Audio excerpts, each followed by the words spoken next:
Greetings, urban farmers, gardeners, and healthy food visionaries. Farmer Greg here, and welcome to the 612th episode of the Urban Farm Podcast, where every day we work to educate and inspire you to become part of your food revolution. Stay tuned for the most amazing deal on bulk seeds and seed-saving education you have ever seen.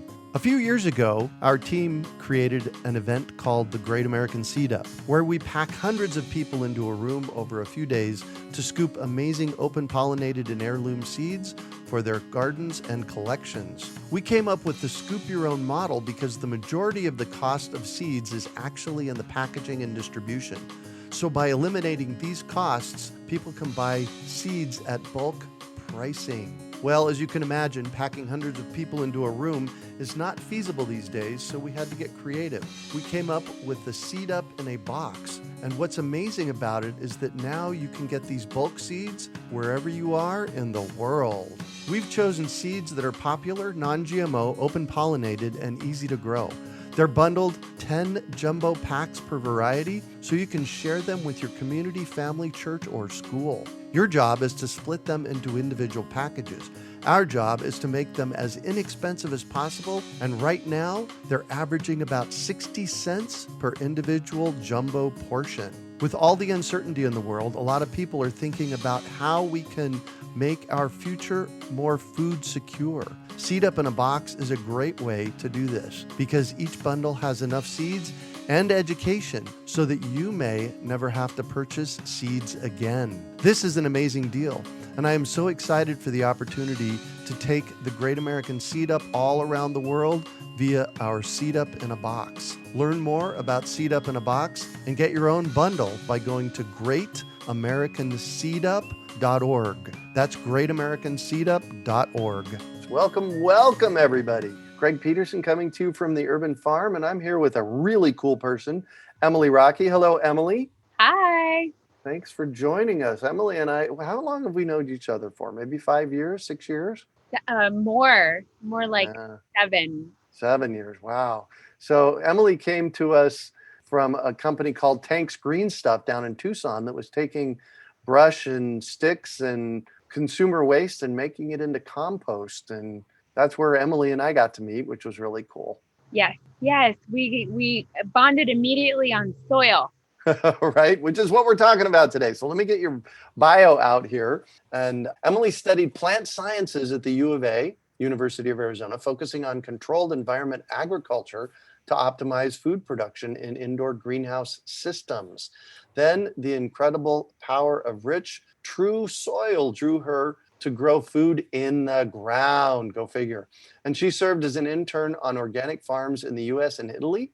During her 17 years in Arizona, Emily has worked in nonprofits and businesses focused on sustainability, gardening, and promotion of compost and soil health. In April 2020, Emily became the Garden Supervisor at Mission Garden in Tucson, Arizona, a 4-acre living agriculture museum, which invites the public to learn about our local multicultural history, sustainability, and organic gardening, and the environment. Prior to her role at Mission Garden, she represented Tank's Green Stuff, a local organic compost manufacturer and recycling company. At home, she enjoys wild harvesting, trail running, didn't know that, and travel. Welcome, Emily. Thanks for joining us today. Thank you so much for having me. I can't wait to talk more about soil. Right? As always. Yeah, exactly. So what is healthy soil? Let's just start there. Let's just dig in, pun intended.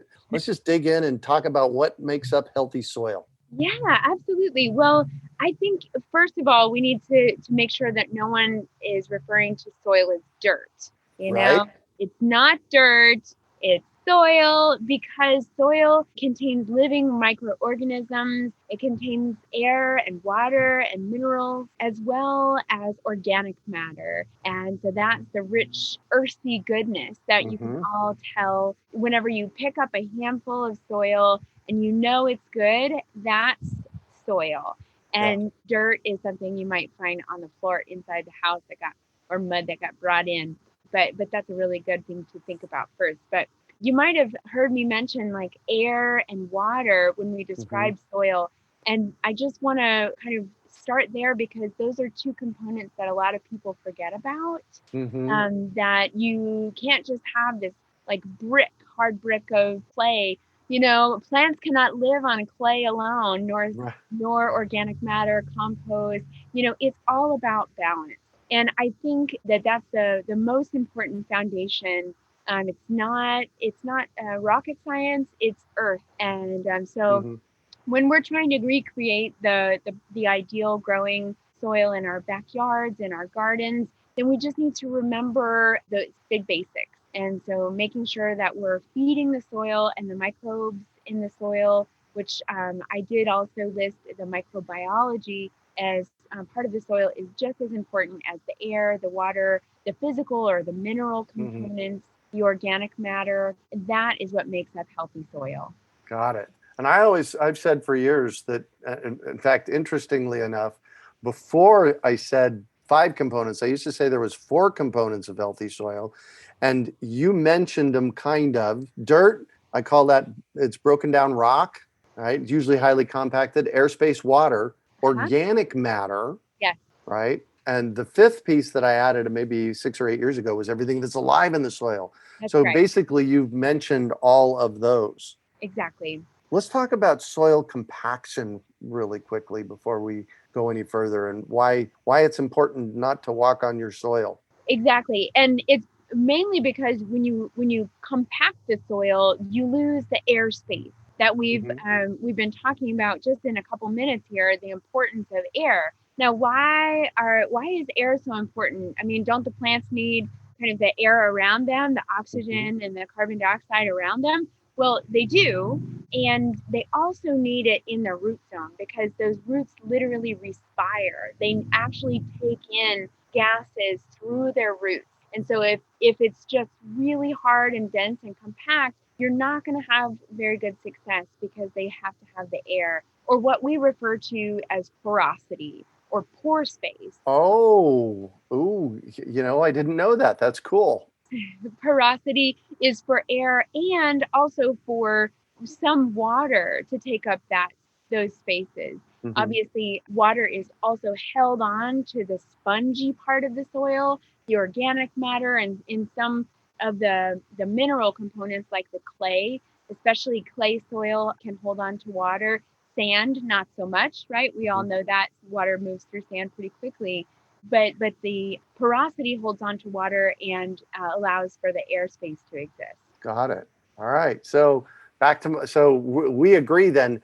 There's 5 components. Did I miss anything? Not at all. Yeah, those microbes that you added, the living part of the soil, also referred to as the soil, part of the soil food web, from those little critters that crawl around in the soil, and including some that I'm not as big a fan of, like when they're eating my plant roots, but things like grubs or other bugs. Gophers. Or who? Gophers. Yeah, they're all part of the natural ecosystem, and so I kind of send my love there nonetheless. But so everything that we can see, like those types of critters, as well as earthworms that we love, thank them for the work they're doing. We're going to talk a little bit about compost, I think, probably, and why they're important in the soil as the little composters. But then going down to all the little guys that we cannot see, but the soil is teeming with life. And those are going to be your microbes, the fungi, and your bacteria. And I like to also think about them in the soil similarly as I think about them in my gut and your gut too. Yes. And I bet of some of our listeners, almost everyone has become aware of the benefits of eating some probiotic foods, like maybe some yogurt or some kimchi or some kombucha. Or carrots directly from your garden with a little bit of dirt on them. I did that today. Right? It tastes so good. Yeah. And I didn't die yet. Right? Well, and that's one of the important things of growing your own food and harvesting it and bringing it in and eating it. You still have the bioflora, the biological flora of your yard and your soil on that stuff. Yes. That you bring in and you consume it, and that's really important, right? Yeah, I think that some of us have probably heard about the benefits of soil on our mental state, and they've actually Oh, done some pretty significant studies finding that those the smell of and all. I think it's not just the smell and the aroma, but also all of the microbiology that exists in the soil around us that is quite literally antidepressant for your brain. So, I mean, wow. yeah, it's pretty powerful stuff, and it just feels good. So yeah, I definitely agree that you should expose yourself to good soil every day. Exactly. All right. So now we know what healthy soil is. When you say good soil, what do you mean? Yes, well, definitely good soil, meaning that it contains the five components we just talked about, and Hmm. that we're taking care of that soil. I Mm, advocate, and I know you, Greg, and the Urban Farm advocates for using organic methods only. because you put the good stuff in, and you're going to get good results. Now, I use the word, when you say what is good soil, that's really open for interpretation because it depends on what you're trying to grow. Here in Arizona, when I'm prepping a bed, if I'm trying to plant some prickly pear and some cholla so I can harvest those cholla buds and those prickly pear, it's going to be a very different soil than when I'm preparing for planting my leafy greens or my Hmm. tomatoes, right? And so good is relative, but I always err on, looking to the plant and looking to nature and trying to mimic that. So if a cactus, I'm on the extreme end or the polar end as an example, but the Right. cactus, I don't need a whole lot of organic matter in the Hmm. desert here. So I'm not going to put that much organic matter in the soil. In that case, not as much compost. You maybe have heard of that phrase, strive for five. That refers to that 5% that we're kind of going for in organic matter, in that those components of about 20, a quarter air, a quarter water, about 45% mineral or that physical sand, silt, and clay that we all Yep. have heard about. And then the 5% is that organic matter. And so, Uh, really, sorry for the long answer, but good is open for interpretation. It depends on what you're trying to grow. well, and one of the things that makes it good is that you're buying local soil. Isn't that important? I think so. I do. And for many reasons. Number one, soil is kind of heavy, Hmm. and so shipping is really expensive. And I've quite literally seen people buy soil from states away, and it's Right. really expensive. And so it's also just a lot of use of fossil fuels. But buying local in general is really good. It's good to support your local producers, avoid those distant big box stores. But buy local because I think that the microbiology that exists in your local compost and in your local soil is going to work for you best. Similar Right. to if you're making sourdough bread, like have you heard of that? Like the sourdough strains in San Francisco, they exist there because they're native to there. Similar, I always Yeah. think about food. I'm always thinking about food, but buy Right. locally because those microbes exist there natively, and you don't have to work you wouldn't have to worry about that microbiology, that flora getting established in your garden. It's already there. Yeah.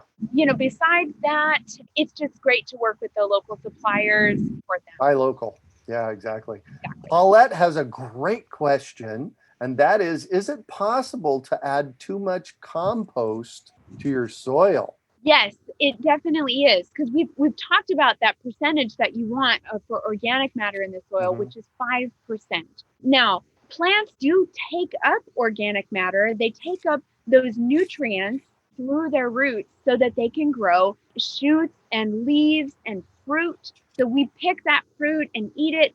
And they don't just keep manufacturing more plant material, more leaves and branches from soil, right? You have to replace those nutrients.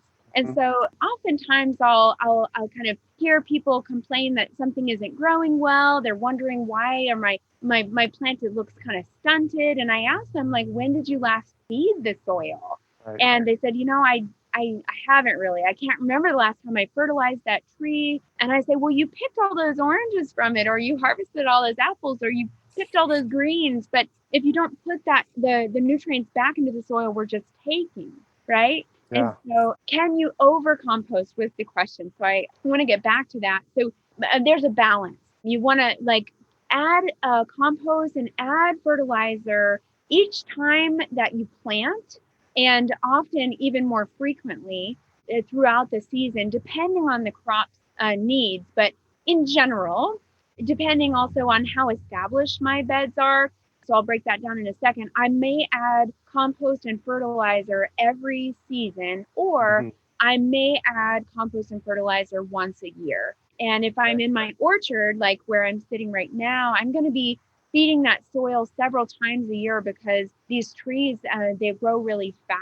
Yep. And the soil just will get depleted of nutrients. And the microbes that are eating up the organic matter in the soil are hungry constantly. And so I'm using these organic methods that require me to feed the soil, put that good organic matter there, put the good fertilizers, organic fertilizers in there, and allow the microbes to break that down. They are like literally like mowing it into their little microbial mouths and literally pooping it out of their little microbial booties. And the plants then take it up. It's like, it's truly what's going on. Or if it's easier to think about it as an earthworm, like munching and it comes out the other end, is what we as gardeners call like rich garden gold, right? Black worm castings, that's like readily available nutrients. Yeah.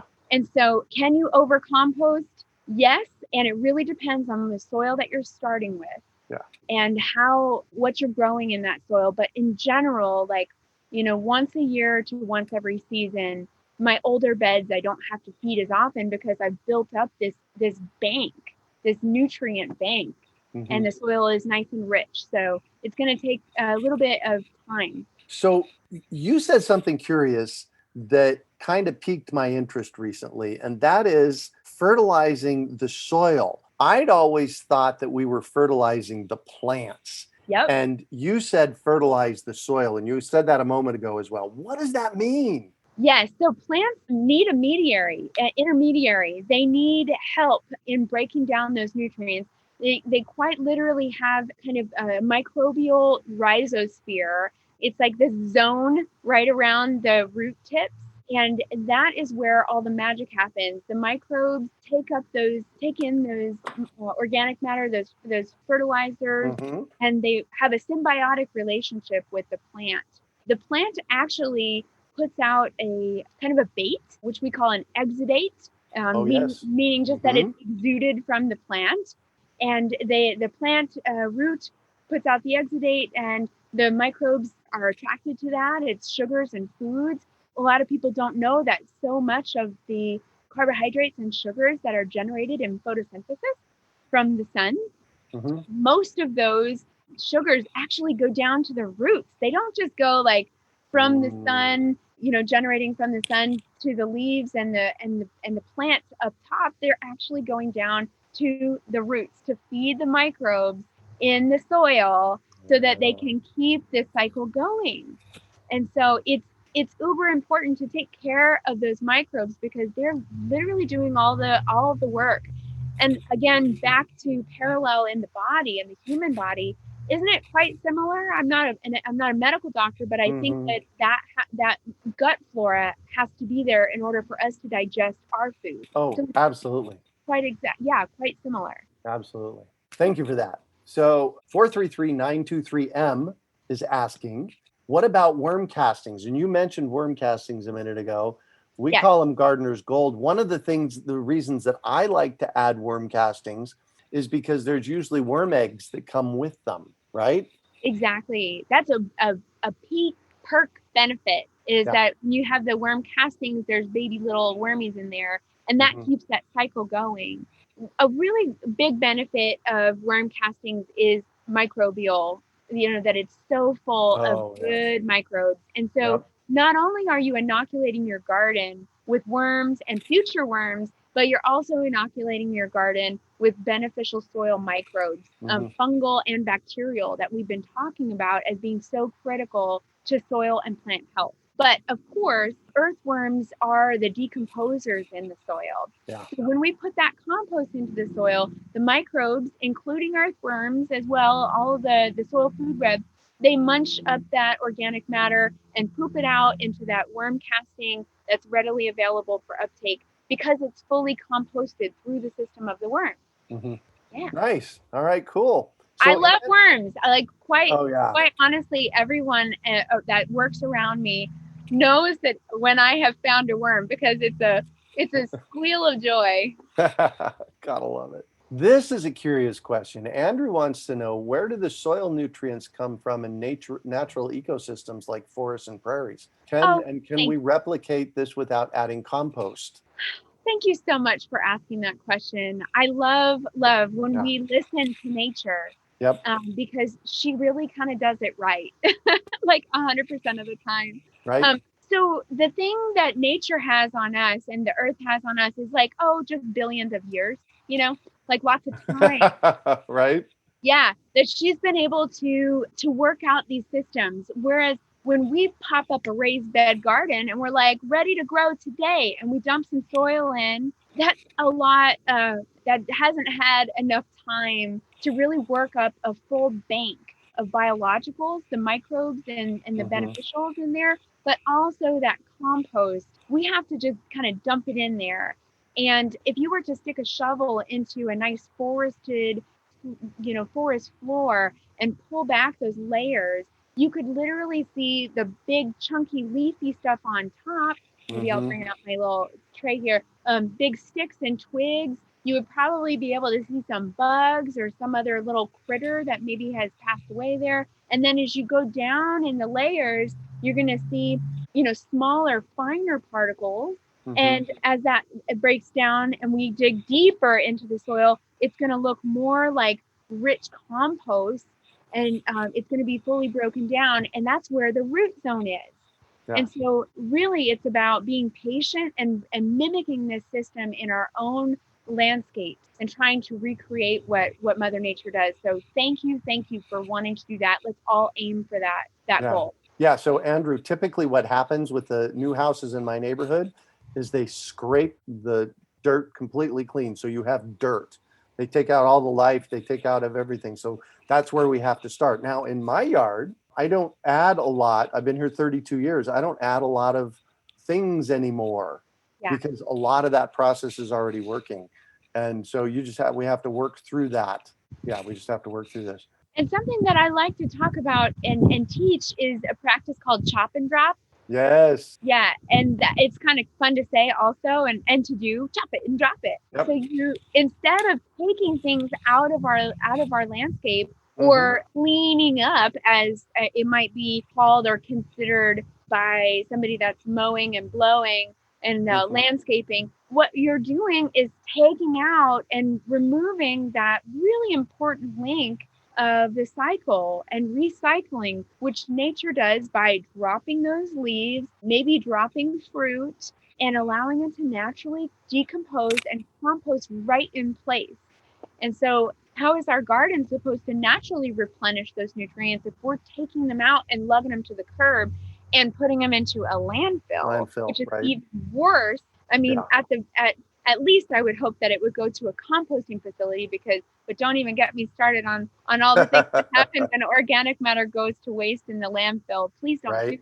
Yeah, exactly. So this is a very curious question that I think I know the answer to because I've used it in the aquarium industry before. Barbara says, I've heard that hydrogen peroxide can be added to soil to add oxygen. Have you heard of this?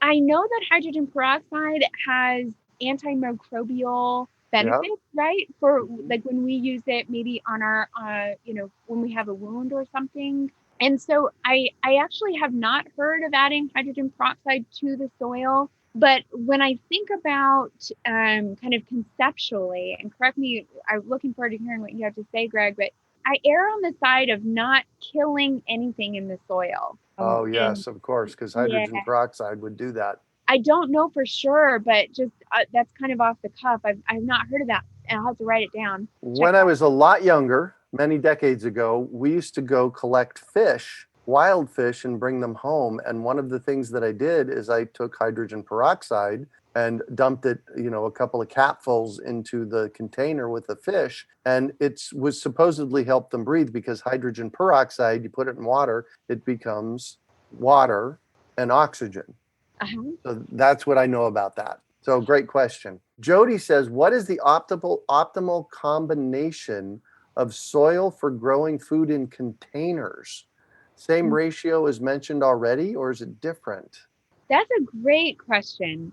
I like to think about, am I growing a small tree or something that's going to be long term in that container? Mm-hmm. Or am I growing something that's like just a seedling that I'm going to pop into the ground really soon? So, also, this makes me think it's a really good question. It makes me think about that transition. I've discovered, especially in our desert soils here, but I imagine like really anywhere in the US that this concept would be applicable, is that Mm-hmm. you want to maintain a similarity between those two soils, because otherwise there's some real like some physics that get involved with water movement and osmosis. Mm-hmm. And if those two materials are too different, then the plant is going to have trouble transitioning from the container to the outdoor native soil or in ground. Do you know what I mean? So Yeah.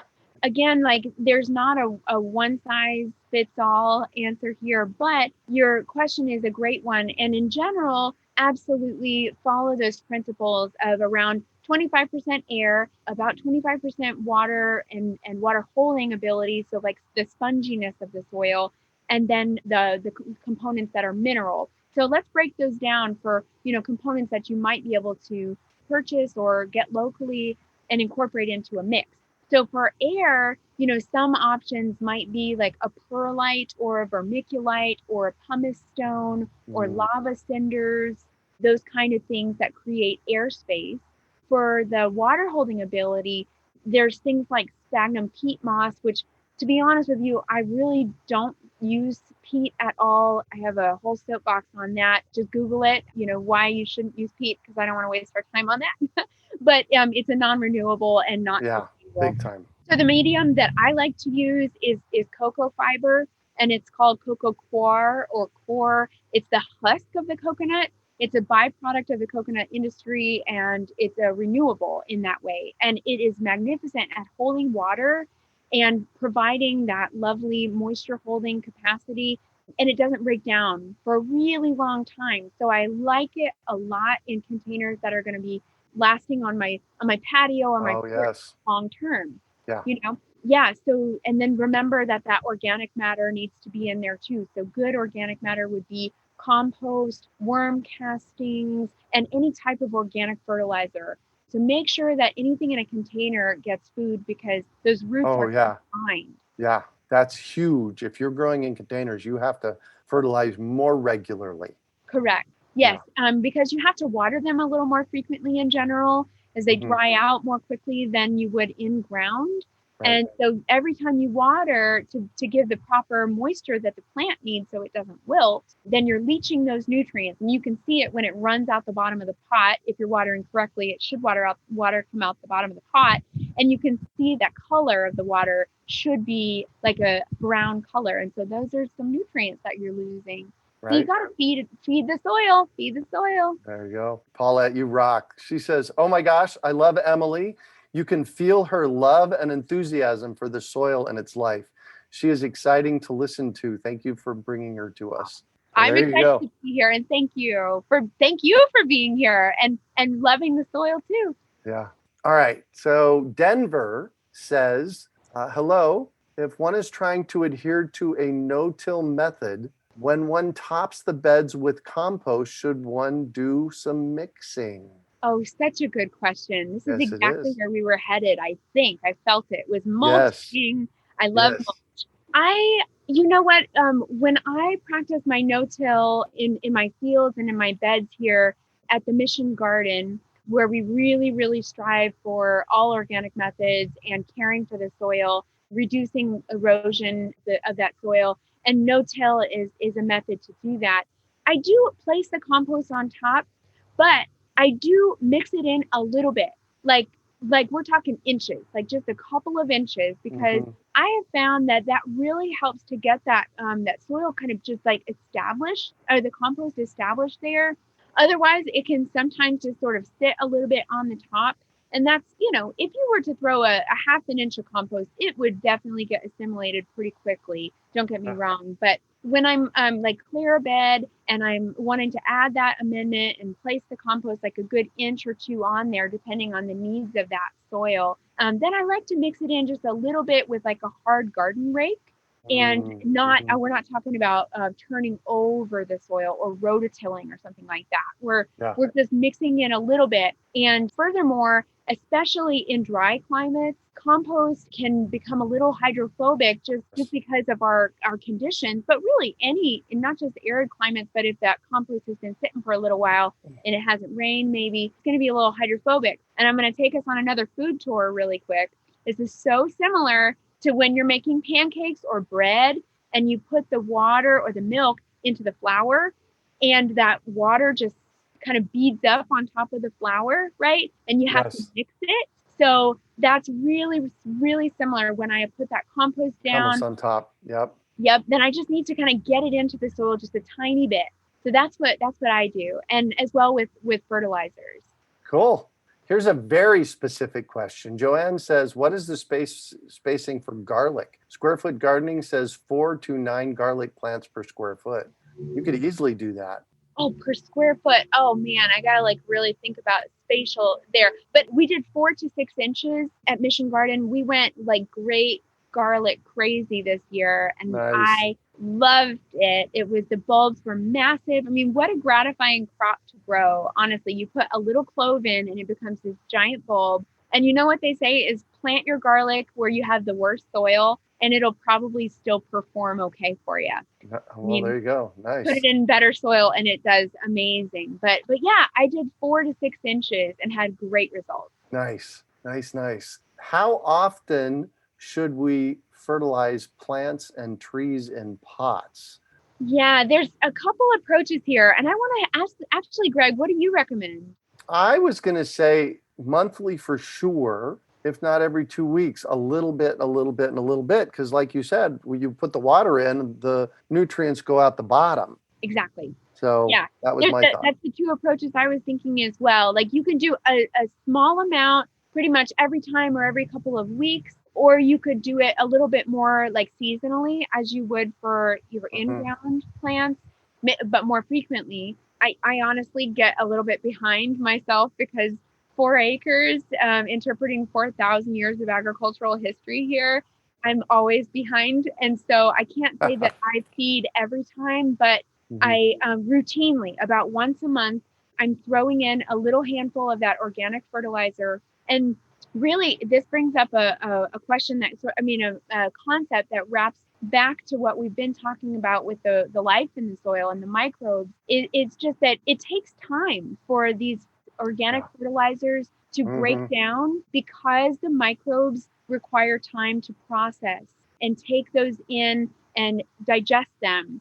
And so you can't just pour on that inorganic 10-10-10 fertilizer and expect results tomorrow. Like you could do that, but I find a lot of issues with that system and ethically, sustainably. And so why not use organic methods that are inexpensive and accessible and really good for the soil? The plants appreciate it. Long term, you have much better results. And so I prefer to do things the way nature does again. And remember, that means that she's constantly feeding the soil in cycles, little by little.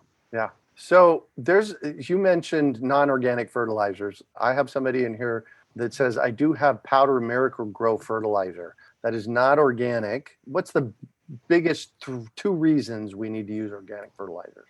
Well, I think probably by this point, she could answer that question because what we're talking about is feeding the soil so that it feeds us over time, as opposed to like that quick fix power bar, like Red Bull style of gardening, That's a good metaphor.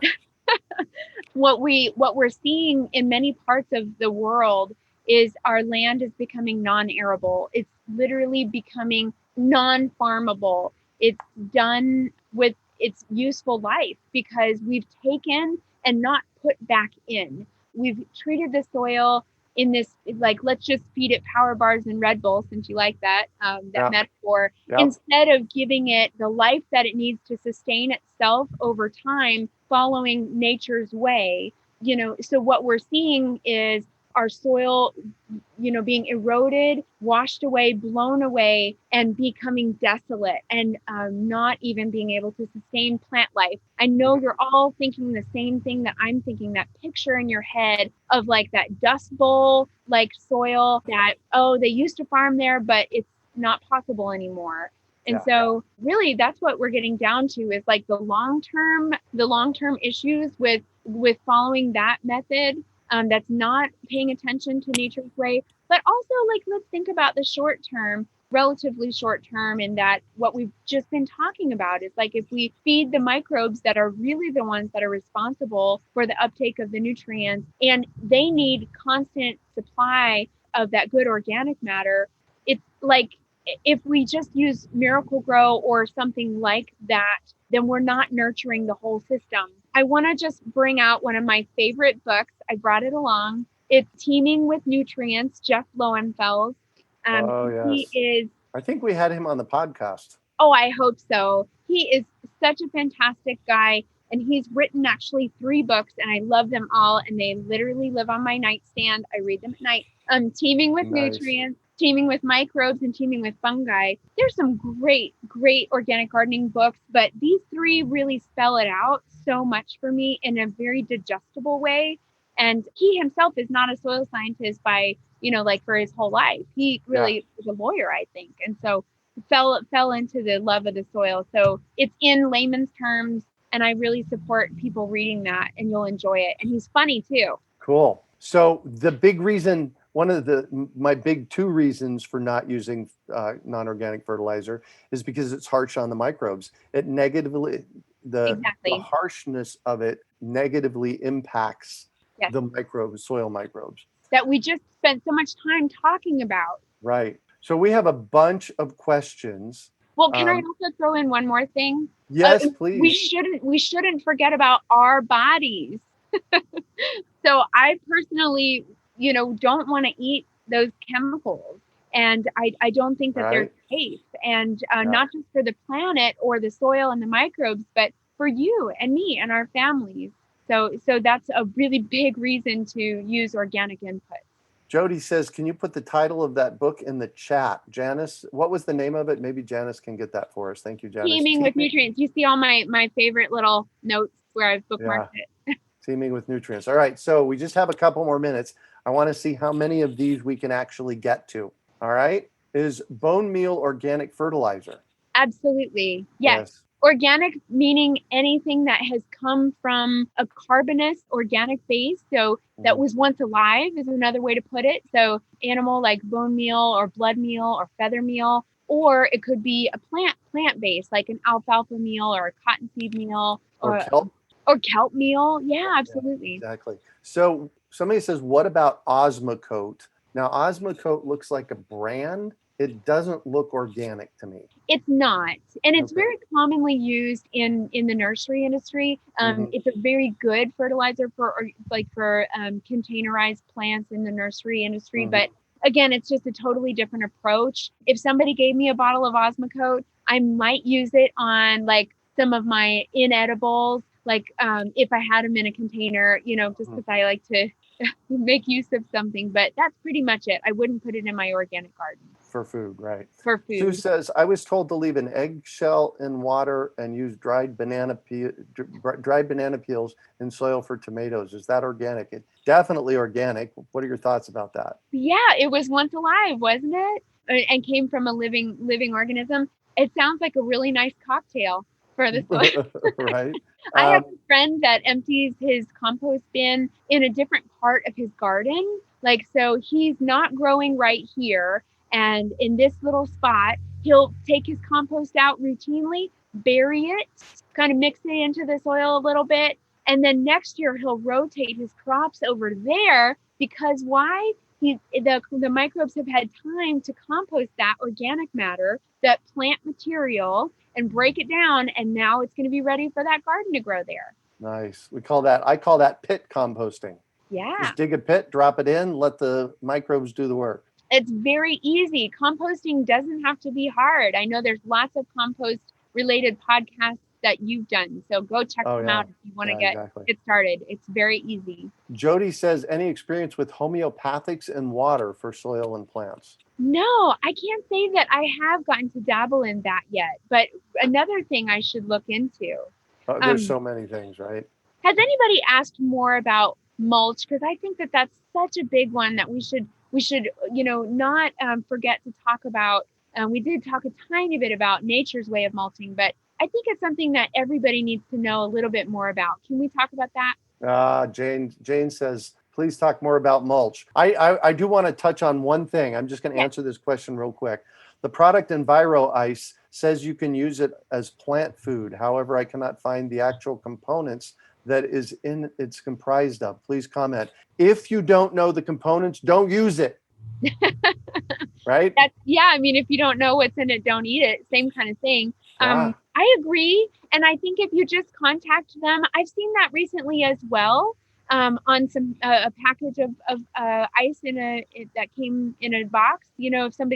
If people don't know what we're talking about, it's an ice that's used for shipping to keep something cool. And they say that it can be used as a fertilizer. But no. Don't even go there. If it's not a specific organic fertilizer, I would stay away from it. I'm going to look that up too. Yeah, exactly. All right. So mulch, difference between mulch and compost quickly, because we got to wrap it up here soon. Okay, so I brought these along so that people that are watching can see, but I'll describe them. So what you're looking at on one side is a big, chunky, woody, mulchy material, what I would call wood chip mulch. And then on the other side is something that is very fine and dark in color, and you can't really distinguish between different particle sizes, between different particles in there. You can't identify, oh, that's a wood chip, or that's a piece of straw, right? And so compost has been fully composted. It's been fully broken down. And that's by many months, many weeks of time that the microbes have decomposed that organic matter and turned it into rich, garden compost. So you know better than I on this, but this is what I've been telling people. If you grab a handful of something that they're trying to sell you for garden planting mix or mulch, and there's more than about 5 to 8% sticks and leaves and stuff that you can identify, that's mulch. It's not compost. Yes. Yeah. Okay. And what do we do with mulch? We put it on top of the soil. And what do we do with compost? We put it into the soil. Yep. But also on top, as the listener mentioned earlier, that you can apply compost in a no-till system or any system, like in your orchard, especially. You don't turn the compost into your tree soil. You put it on top and allow that to just naturally over time break down and go into the soil. But yeah, Greg, you're absolutely right. And a lot of times people will try and sell you compost, or maybe if you open up a bag of something at a big box store quite often that says compost, it looks like mulch to me. And really the key is that it hasn't been broken down yet. And so it's not ready to go in contact with those roots, right? Remember, we've been talking about the essential nature of the organic matter to be broken down in order to be taken back up by the plant. So if I put mulch or wood chips into the soil, for example, in extreme, then the plant is really going to suffer. And I don't have time necessarily to describe that whole chemical process, but that needs time to break down. Yeah, big time. And but I advocate so much for using mulch, not just because I see nature doing it. I see that in nature, but because of the many things that mulch does for us, it really, really insulates the soil. In the summertime, it keeps it cool, right? And that's so important to us we have a hotter, drier trend in this time. And so I cover the soil, and that keeps it much cooler in the summer, up to 30 degrees. I know you, Greg, like to use your thermometer. Oh, yes. And you point it at the soil. And if you were to point that thermometer at bare soil versus soil that has been covered in mulch, it will be at least 10 degrees cooler in the middle of the day and as much as 30 degrees cooler. And so if your soil's cooler, your root zone and your plant's roots are cooler, and it is not going to be wilting as quickly. It's just as simple as that. Amen. And then in the wintertime, the same is true. It keeps it warmer, just like you're putting a blanket on the soil for the plant. So, but not just temperature. Mulch is really good for insulating against the sun's rays. Plus, it acts like a sponge. Exactly. Plus, it breaks down and makes really healthy soil with a lot of microorganisms. Exactly. So you're feeding the soil by mulching. Yes. Cool. So let's see. We've got 14 questions here. Let's see how. So Ooh. we're gonna have to do this, Okay. right? All right. Can you mulch trees in containers? Absolutely. Do it. Yep. Diane Brown says, "Go Emily, love her." Anonymous says, "Can you use grass clippings for a layer of mulch? How about cardboard?" Yes. I use cardboard, especially over Bermuda grass, and then I layer, because I don't want Bermuda grass growing in my garden, and so I'll put cardboard down and smother it so it doesn't have the light it needs to grow, and then top it with wood chips. And so that's an excellent way to use cardboard in the garden. But grass clippings is a perfect way to mulch, and that's back to that chop and drop concept. So if you do have grass in your region, chop it and then leave it there, and it will be but a couple of days, and it will break down and go back into the soil. So leave it there. Yes. And note that if you got an invasive grass and it's going to seed, you might want to not use that as mulch. Right. Yeah. Honestly, that is the one time that it's okay to put organic matter or landscape trimmings or debris like that into the trash, because invasives are way worse of a problem. Or feed them to your chickens. Sue says, also, is it safe and organic to crush a calcium pill and put it in a tomato for fertilizer? I guess it depends on the calcium pill. I've never heard that before. She's trying to sidestep tomato end rot. That's a great thing to know. I'm glad that you mentioned that. Blossom end rot is because of calcium deficiency. But, plants have a specific type of a form of calcium. I'm not certain if you could use, I bet you could use. It's worth an experiment. Yeah. I'll look that up too. You guys have good questions. Yeah, on Farmer Friday, we had somebody, Marlene was talking about blossom end rot in the past couple of weeks. So go back to urbanfarmpodcast.com. Look for Marlene on blossom end rot. That'll be. Yeah. I think you can use a bone meal is a good organic for the calcium. Yeah. Oh my gosh. I think we're going to have to wrap it up. One more. We're going to, I got one more here. We got to touch on this one. Diane says, won't grass clippings left on the lawn build a layer of thatch? I know just a little bit about grass, because we live in the desert, and I don't advocate for people growing grass in the desert. But tell me. I have an answer for this. Yes. They go in and they dethatch lawns. They're taking away next year's mulch, and then they're putting compost on it, which seems ludicrous to me. And I actually check my website, because I wrote an article about this maybe 6-7 years ago they dethatched. They put a little bit of compost down and they watered it 6 times a day to make the grass grow.